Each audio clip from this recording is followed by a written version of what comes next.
Very good morning, everyone.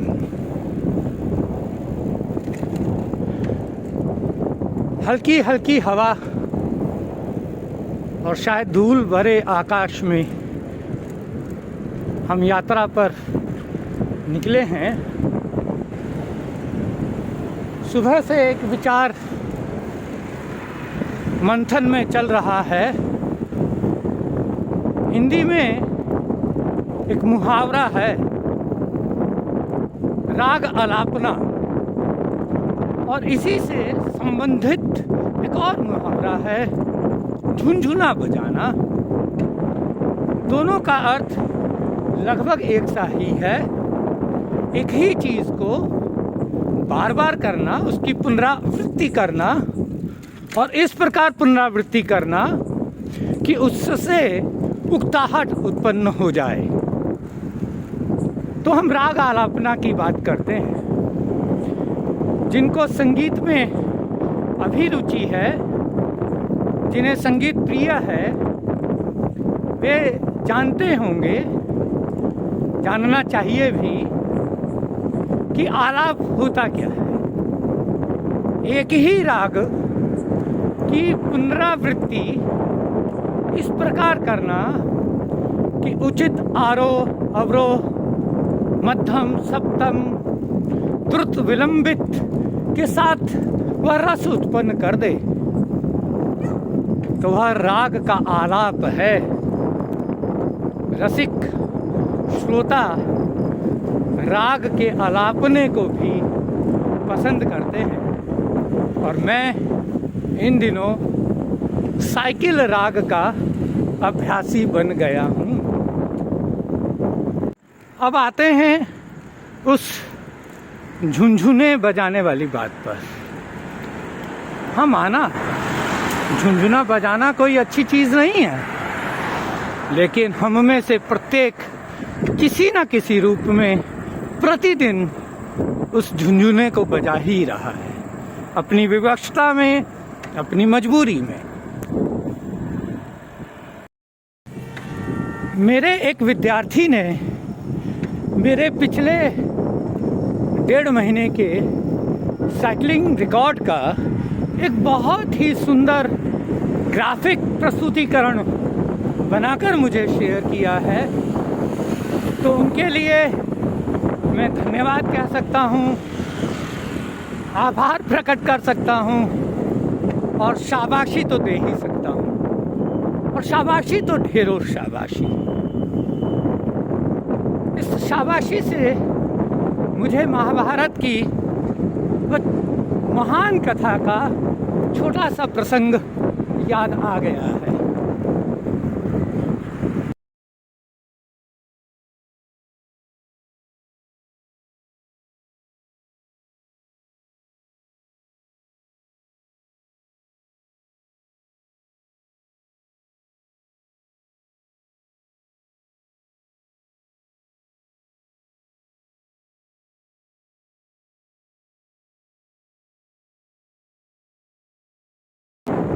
वह प्रसंग कुछ यूं है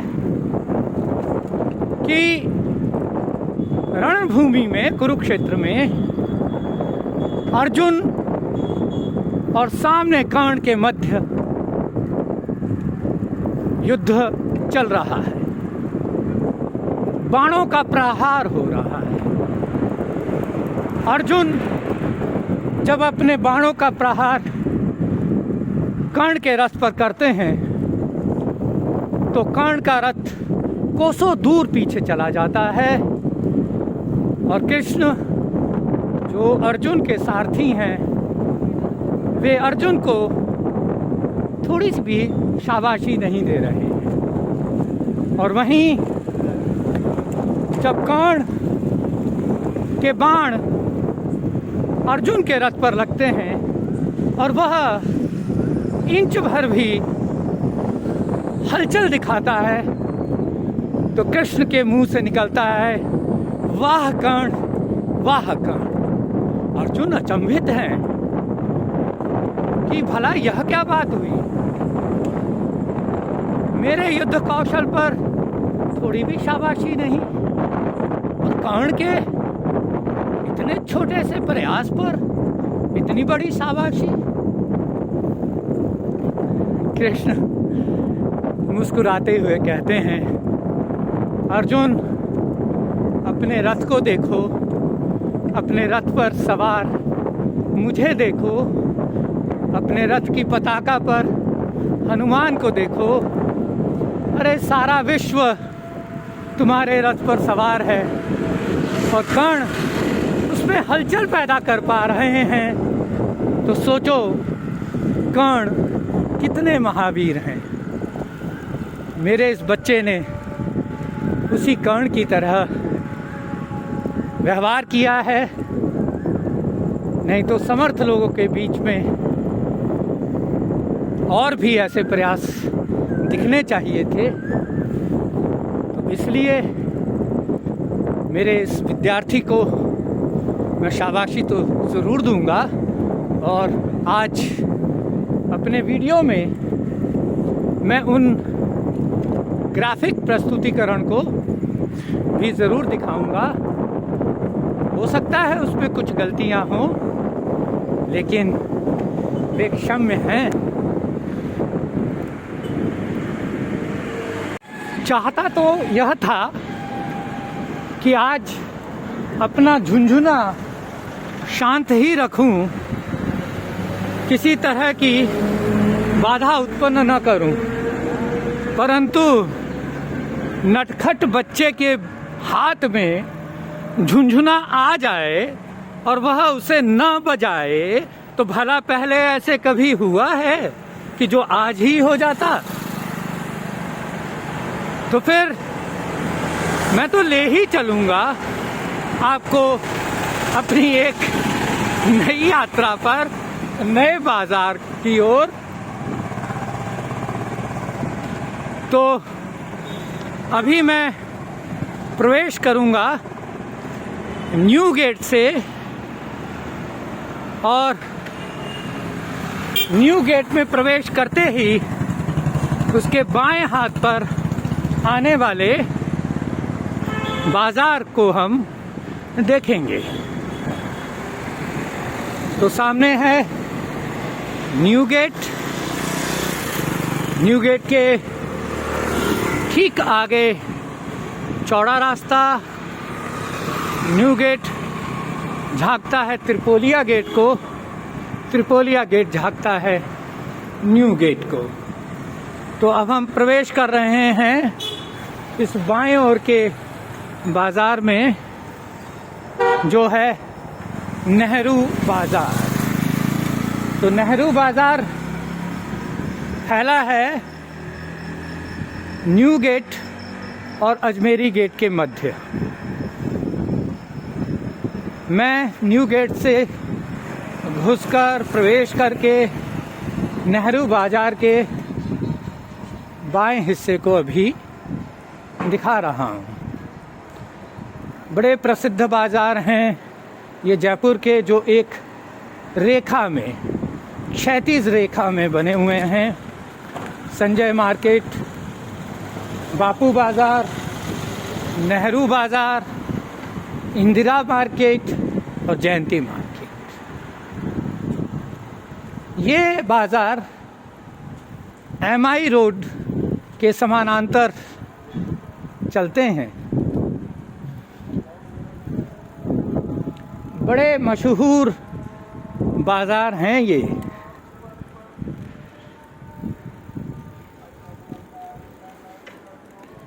कभी दोपहर को आइए, तो जितने आराम से मैं अभी चल पा रहा हूँ, उतने आराम से तो पैदल भी ना चल पाए। ये बाजार आधुनिक बाजार हैं जो बाद में बनाए गए हैं, क्योंकि इनके पीछे की वे पुराने हवेलियां आपको दिख रही होंगी, इधर तो वे भी नहीं है।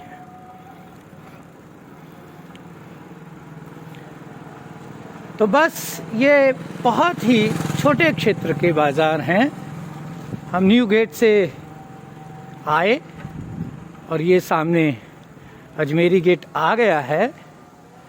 हम अजमेरी गेट में प्रवेश करके हम रॉन्ग साइड नहीं चलेंगे, हम उस ओर से फिर इसके दाहिने हिस्से को दिखाएंगे। ये है अजमेरी गेट और ये दाहिनी ओर हम मुड़ रहे हैं। अजमेरी गेट के प्रवेश द्वार आपको दिखाई दे रहा है। हमने इसमें प्रवेश किया। सामने किशनपोल बाज़ार हम पहले ही दिखा चुके हैं। हम थोड़ा आगे चलते हुए देखेंगे कि इसमें दाहिनी ओर मोड़ कहाँ आता है। उससे मुड़कर हम फिर से नेहरू बाज़ार में प्रवेश करेंगे और अब अजमेरी गेट से नेहरू बाज़ार में जाने वाले बाएं हिस्से को दिखाएंगे। थोड़ा ट्रैफिक का ध्यान रखना पड़ रहा है भाइयों, सुबह उतर चुकी है ना, तो ट्रैफिक थोड़ा आने लगा है।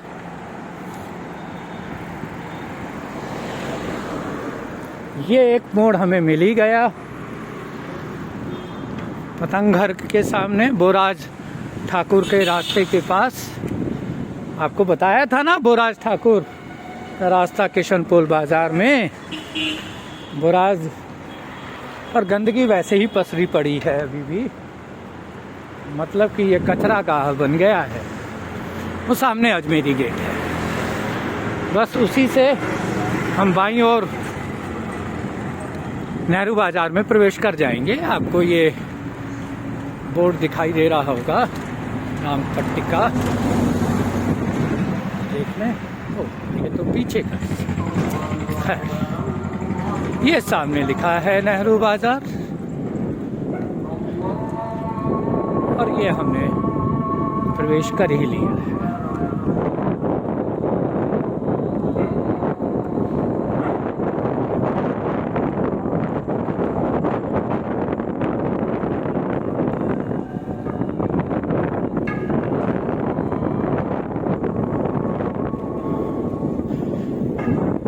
देखिए नेहरू बाज़ार के इस दूसरे हिस्से को।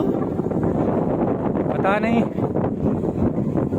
इन दुकानों में से कौन सी दुकान आपके कभी काम आ जाए खरीदारी के लिए।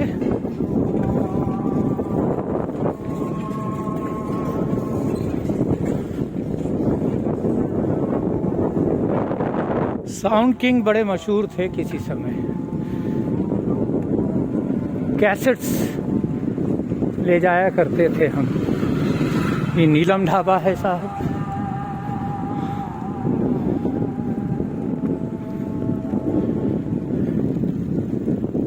ये आपको पहले दिखाई चुके हैं, मयूर सिनेमा हॉल जो अब है मयूर कॉम्प्लेक्स।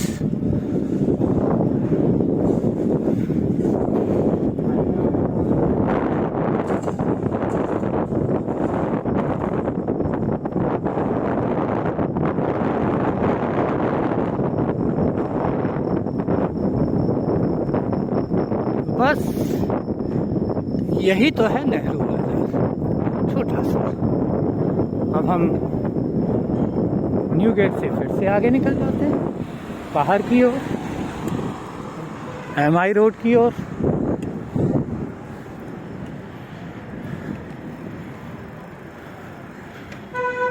ठीक सामने तो अल्बर्ट हॉल है और रामनिवास बाग।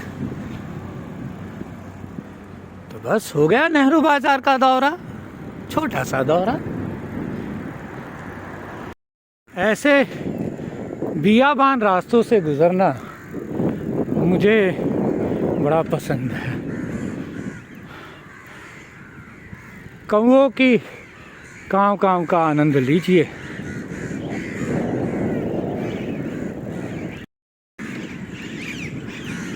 वाह क्या कलरव है, वाह वाह वाह वाह वाह वाह वाह वाह।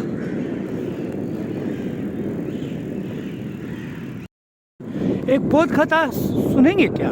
बोध कथा। सुन लीजिए ना, थोड़ा सा स्वाद ही बदल जाएगा। कथा कुछ यूँ है, बहुत जल्दी से और छोटे रूप में सुना देता हूँ कि एक गांव था, वहाँ बरसात नहीं हो रही थी, अकाल पड़ा हुआ था और ऐसा होते हुए 2-3 साल बीत चुके थे। गांव में एक दिन एक महात्मा आए। लोग महात्मा जी के पास पहुँचे इस आशा में कि शायद उनके वचनों में कुछ ऐसा प्रताप हो कि बारिश हो जाए। वे सभी महात्मा के पास गए। महात्मा जी ने कहा कि अगले आने वाले बृहस्पतिवार को, आज बृहस्पतिवार है ना, अगले को, इस पर नहीं, आने वाले बृहस्पतिवार को बहुत तेज बरसात होगी, लेकिन उसके लिए समस्त ग्रामवासियों को इस जगह पर एकत्र होना होगा और एक सामूहिक प्रार्थना करनी होगी। तो सभी वहाँ उस अगले बृहस्पतिवार को, गुरुवार को, जुमे रात को एकत्र हुए, लेकिन केवल एक बच्चा था जो वहाँ छाता लेकर आया था। तो जब हमें अपनी ही प्रार्थनाओं में विश्वास ना हो तो वे भला प्रार्थनाएं फलीभूत कैसे होंगी। प्रार्थनाओं में यकीन रखो तो प्रार्थनाएं पूरी भी होती हैं। कल मैं इसी रास्ते को लापता रास्ता कह रहा था, प्रधान मार्ग।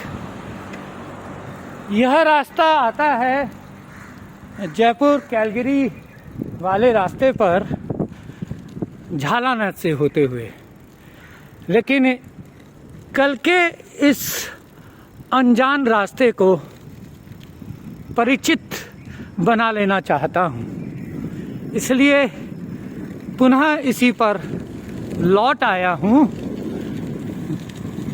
रास्ते जानने लगे, पहचानने लगे तो एक राहगीर के लिए आगे की राहें आसान हो जाती हैं। रास्तों से अपना परिचय होना तो ज़रूरी है ही, लेकिन रास्ते आपसे परिचित हो जाएं तो समझिए सफ़र आसान हुआ। तो इसी प्रधान रास्ते पर, प्रधान मार्ग पर हम आगे बढ़ते हैं झालाना की ओर।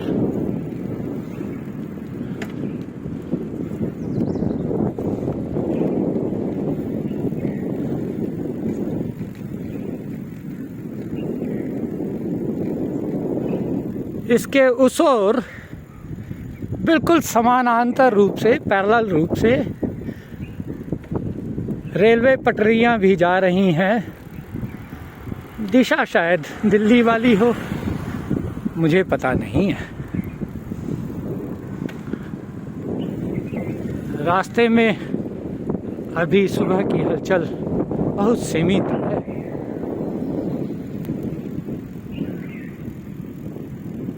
तो जयपुर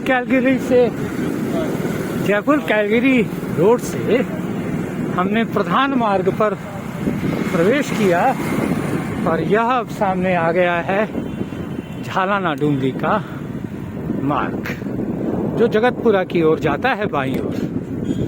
हम दाहिनी ओर इसमें मूव करेंगे। तो मैंने प्रार्थनाएं की और प्रार्थना सुनने वाले ने मेरी प्रार्थनाएं पूरी भी की, क्योंकि मेरी प्रार्थनाएं इतनी छोटी और इतनी मामूली थी कि प्रार्थना सुनने वाले के लिए वह बोझ न बनी। उन्हें पूरा करना उसके लिए भी बहुत आसान रहा। 2 रोटी की भूख होने पर एक ही मांगी। दो की भूख होने पर चार नहीं, तो भला प्रार्थना सुनने वाला मेरी प्रार्थनाएं पूरी क्यों ना करता। तो प्रार्थनाएं करना, खूब करना, पर छोटी प्रार्थनाएं करना, उनका बोझ इतना बड़ा ना हो, वे इतने विकट ना हो कि प्रार्थना सुनने वाले के लिए भी वह बोझ बन जाए। नचिकेता की तरह यमराज से वह प्रश्न मत पूछ बैठना जिसका उत्तर यमराज भी न दे सके। पर यह कथा फिर और कभी सही। तो यह प्रश्न खुद से है कि आज के सफर में नया क्या किया। वही राग आलापा, वही झुनझुना बजाया, लेकिन कोशिश की कि सुर कुछ नया लगे, अभ्यास कुछ और पक जाए, बढ़े। तो ये कोशिश जरूर की। एक नेहरू बाजार का छोटा सा दौरा लगाया, कल के अनाम रास्ते के बारे में जाना। तो सफ़र अब खात्मे की ओर है। सब्सक्राइब करें, लाइक करें, कमेंट करें, शेयर करें। Cycling for fitness, cycling for environment, cycling for adventure and cycling for entertainment. ये मंत्र याद रखें। हो सके तो साइकिल खरीदिए, अगर है तो चलाइए। और ग्राफिक प्रस्तुतिकरण के लिए मेरे छात्र को मेरी ओर से बहुत बहुत धन्यवाद है। आप लोग चाहें तो आप लोग भी धन्यवाद दे दें। तो सेफ रहें, चलते रहें, मिलते हैं एक नए सफ़र में। Good bye.